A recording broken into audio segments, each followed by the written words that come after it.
प्रभू रामचंद्रांनी भरताच्या अंतःकरणाचा अभ्यास करण्याकरता हनुमंताला पाठवलं आणि हनुमंताला सांगितलं की त्याच्या मनात आता राष्ट्राचा राज्याचा मोह तर निर्माण झाला नाही ना, कारण मी 14 वर्ष वनवासात आहे. बरोबर. आणि पण लक्षात घ्या हनुमंता, जर त्याच्या मनात असा राष्ट्रविषयी मोह निर्माण झाला असेल तर आपण त्या राष्ट्रावर जाणार नाही. कारण राष्ट्र विभागणी झाली की ते राष्ट्र अशक्त होतं. हा रामायणातला इतका सुंदर प्रसंग आहे. का बरं हे रामायण आपल्या समोर आलं नाही? इतकं सुंदर रामायण आहे. पण त्या कालखंडात छत्रपती शिवाजी महाराज संभाजी महाराजांना विचारतात की शंभूराजे, की आपले पुत्र 2, म्हणजे शिवाजी महाराज असं म्हणतात की मला 2 मुलं आहेत. तर एक काम करा, इथे तुम्हाला खूप काही पंडित लोक त्रास देत आहेत. म्हणजे तुमची सावत्राई तुमच्या विरोधात आहे.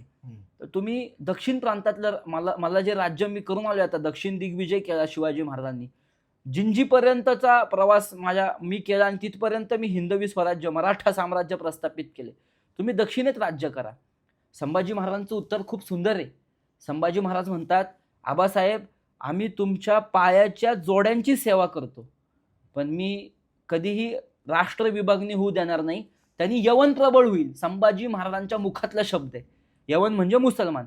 जर आत्ता आपण राष्ट्राचे असे 2 भाग केले तर आपल्या प्रांतावर आलेले मुसलमान त्यांनी प्रबळ होतील आणि मी तुमच्या पायाच्या जोड्याची पूजा करतो. आता हा भाव कुठला आहे? म्हणजे प्रभू रामचंद्रांचा सद्गुण आहे, राष्ट्र विभागणी होऊ द्यायची नाही.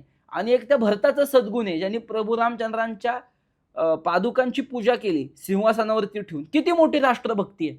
संभाजी महाराजांच्या सुद्धा अंतःकरणात तीच राष्ट्रभक्ती आहे. आली कुठनं? तर प्रभू रामचंद्रांकडनं आली.